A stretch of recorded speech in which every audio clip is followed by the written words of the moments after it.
بسم الله الرحمن الرحيم. معكم الدكتور حسن حجيرة، طبيب بيطري. كلمة بسيطة في موضوع حالة مرض الكلب التي تم الإعلان عنها في ولاية ميلا لطفل توفي، ربي يرحمه إن شاء الله. ولكن بين قوسين، من المفروض أن لا أتحدث في هذا، لأنه هي مجرد منشورات في الفيسبوك، والناس دارت واحد الهالة ودارت واحد الرعب ودارت واحد الخوف. أول حاجة، لم يكن هناك ولا تقرير من مصدر رسمي، سواء المصالح الفلاحية اللي هي البيطرية أو المصالح الصحية. دونك موضوع تناقلوه في الفيسبوك ما نعرفوش حتى المصدر نتاعو، لدرجة أنه واحد يقول بالله راهي قطة، واحد يقول لك الكلبة تاع الطفل هذا هي اللي خبشاته، واحد يقول لك الطفل مات لأنه صرالو دي كومبليكاسيون تاع عفن من الجرح تاع الكلبة، واحد آخر يقول لك نو خبشاته قطة. إذن المصدر الرسمي ما كانش، لذلك احنا منشورات هكا من هنا ومن هناك ما نقدروش نتحدثوا فيها ونمدوا رأينا فيها. ولكن هذا لا يمنع أنه إذا كانت الحالة حقيقية، يعني في ولاية ميلا، هنا المصالح لازم تتدخل ولازم تدير تحقيق وبائي، انكات ابيديميولوجيك، واعتقد انه ما ندارش هنا. اذا كانت الحاله راهي حقيقيه وما دارش هذا الشيء، وما كانش اعلام الراي العام، وما كانش يعني التحذير، وما كانش كذا، هنا راهي المصالح لم تقم بواجبها، وهنا راهي تتحمل مسؤوليتها. او العكس، اذا كانت هذه الحاله ما كانش ولا معلومات مغلوطه، ولا الطفل هذا اللي مات ربي يرحمه مات يعني بمرض اخر ما يحتاجش تحقيق وبائي، هنا لازم تتدخل ثاني السلطات والصفحات الرسميه تاعها وتنفي هذا الخبر المتداول انه هناك حاله تاع قط مكلوب، والناس يقولوا كلب مكلوب، وواحد يقولوا القطه تاعو، واحد يقول لك الكلبه كانت عندها اولادها قرب لها عضتها، في حين انه الكلبه راهي مازالها سليمه وراهي عادي. خرجوا داروا حمله على القضاء على الحيوانات المتشرده هكذا. بالحديث عن حمله القضاء على الحيوانات المتشرده، من الغباء ومن الغباء 3 مرات انك تمشي نفس الطريق وتتوقع انك حتوصل لوجهه مغايره. انا نحكم الطريق قسنطينه وهران ونتخيل روحي رايح لتونس، كل مره نحكم طريق وهران ونقول راني رايح لتونس، راهو خطا. ومن الغباء اني نعاود نفس الفكره. معليش درتها مره غلط، الثانيه الثالثه الرابعه 100 مره وانا نروح لوهران ونحب نروح لتونس. نفس الشيء، من الغباء والغباء 3 مرات انك تنتهج حمله القضاء العشوائيه هكا اللي ما عندها حتى معنى، الحيوانات المتشرده، بغيه القضاء على مرض الكلب. درتوا حمله القضاء وراكم تقولوا مرض الكلب راهو كاين، حتى وان كان كاين، هل الطريقه تاعكم اجدت نفعا؟ لا، بالعكس، ما درتوا والو. حمله مكلفه، حمله القضاء على قط ب100,000، في حين انه التطعيم تاعو والفاكسين تاعو ب10,000 فرنك ولا اقل. دونك بدل حمله التعقيم، حمله التعريف، احكم ان شيان ندير له بوكل فاكسينيه وتلقى يروح.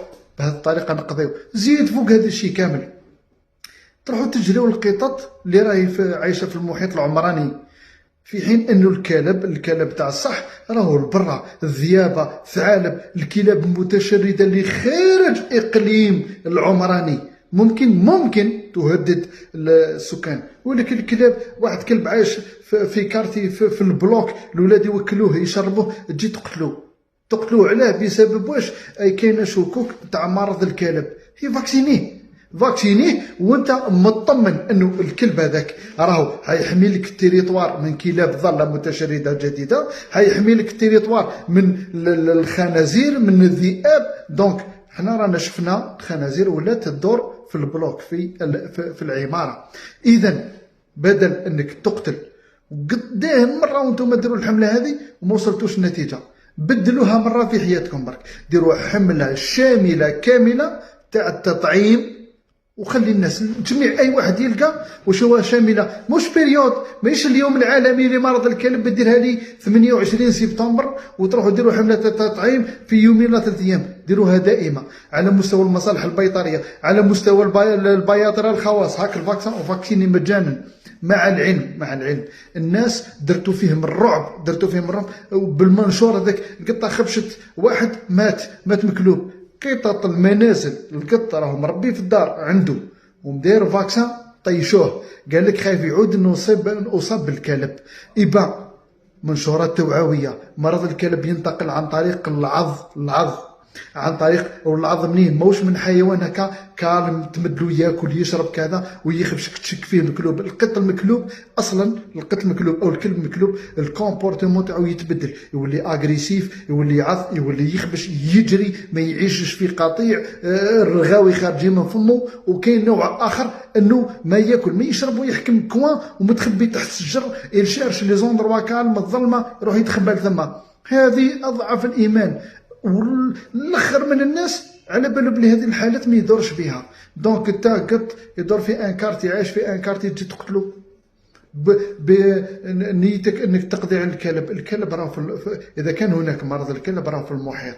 مع العلم اعيد واكرر، ما كانش منشور من جهه رسميه اكدت الخبر تاع الوفاه تاع الطفل هذا الله يرحمه في ولايه ميلا. هذا إن كان أصلا هناك وفاة رانا ما نعلموش، وأن المعلومة تلقيتها مثل الناس، في حين أن المعلومة كما هكا توجه للأطباء البياطرة، المصالح البيطرية، المنشورات، كلش. وزيد لا ميزون كارونتين. لا ميزون كارونتين هي الإحاطة على البؤرة الموبوءة. دونك وين كاين الحيوانات تما وكل يبقاو سو سيرفايونس سو كونترول. كاينش ما شفناش داروا بؤره هكا ولا عنوها ولا داروا الاحاطه. كي كنت خدام في ولايه ميلا كانت هناك بؤره هنا في ولايه قسنطينه مشكوك فيها انها فوايي تاع لاراج. كي جيت اون فارم بهنداوي لقيتها مسكره، والله غير لقيتها مسكره، لانه قال لك سوسبي تاع لاراج سي بون سي لا ميزون كارونتين، لازمك اوتوريزاسيون عند المصالح المختصه باش تقدر تدخل لداوي بقره. هذه هي لا ميزون كارونتين. اسكو حددتوا بؤره؟ كانش. دونك الناس تنقلت المنشور وبدات الناس تربي في الحيوانات تاعها. مع العلم قط المنزل اللي عايش في الدار ما يخرجش محال يمرض بمرض الكلب، القط المفاكسيني محال يمرض بمرض الكلب، القط اللي ياكل يشرب كذا طبعه هادئ كذا برا محال راهو مصاب بمرض الكلب. وطبعا نعيد ونكرر وقلناها 1000 مرة انه المسؤولين ماهمش قايمين بالدور تاعهم، الدور الاعلامي. سبحان الله يجي انستغراماز ولا انفلونسور كيما راهم يقولوا يدير فيديو تافه ما عنده حتى معنى، ينتشر في الجزائر كل الناس كل تسمع به، حفاف قاعد يشطح الجزائر كل دارت به، الجزائر كل سمعت به، في حين انه معلومه ما تقدروش تسخروا لها صفحات كبيره كذا. معليش نسبونسوريزي انا صفحات اللي عندهم صيت وعندهم كذا. قال باللي لما تتعرض للخدش او جرح من حيوان، حتى الحيوان تاعك، انا قاعد نقول حيوان تاعك ما ينقلش العدوى اذا كان عايش في المنزل ما يحتكش بحيوانات، ولا كان فاكسين راه ما ينقلش العدوى، ولكن ما يمنعش انه نمدوا نصيحه شامله. قال اذا خبشك ان انيمال توجه مباشره مصالح الصحه، روح لوبيتال، روح البوليكلينيك يديروا لك الفاكسان. هذه الناس رانا في 2025 مازالت الناس تجهل هذه المعلومه. وين كانت المعلومه تاع الطفل هذا اللي توفى الله يرحمه صحيحه، راهم استهزاو وقال لك خبشوا قطه في الاول تاع رمضان وما راحش للسبيطار حتى بانت عليه الاعراض. دونك لو كانت المعلومه واصله والناس اجتهدت باه توصل المعلومه، كون راهو منين نقاسوا ان انيمال تاعو ولا تاع برا يروح البوليكلينيك يدير الفاكسان وراهي سلمت روح. ومن منبري هذا يخبشك ان انيمال سي با لا فان دو موند، روح السبيطار يعطيوك سيرومون تيرابيك يديروك فاكسان تيرابيك وانت راك ترونكيل، بالعكس يعطيك مناعه تاع عامين 3 سنين. اذا احبتي في الله، كنت مانيش حنتحدث في الموضوع لانها ماهيش من جهه رسميه، موش اي واحد يدير منشور نديرو كابتير وننشروه ونجيو حنا كل مره نديرو نجاوبوا على منشورات وين كاين حتى طلبه في الميدسين، طلبه في الطب البيطري نشروا بداو يخوفوا وتولهوا لا راج يا وليدي كفاه لا راج. انت ما عبالكش تاك بريمير راني تقرا اناتومي ما تهضرش على لا راج بهذا الاسلوب الخاطئ. اهضر على الاعراض تاع لا راج. واش هي الوقايه؟ الوقايه سي لا فاكسيناسيون. يقيس كان انيمال اغسل يديك بالصابون وروح ديريكتومون للبولي كلينيك. تحكي على لا راج وكانها الجمره الخبيثه، هذاك الفيروس القاتل اللي يبعثوه في لونفلوب تحل كتشمو تموت. إيبا رانا حنا في الميدان ويجيونا دي شيان ايرون ما تعلمش حتى اذا مكلوب موش مكلوب.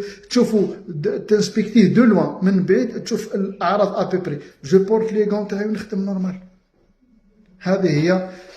وبارك الله فيكم والسلام عليكم ورحمه الله تعالى وبركاته.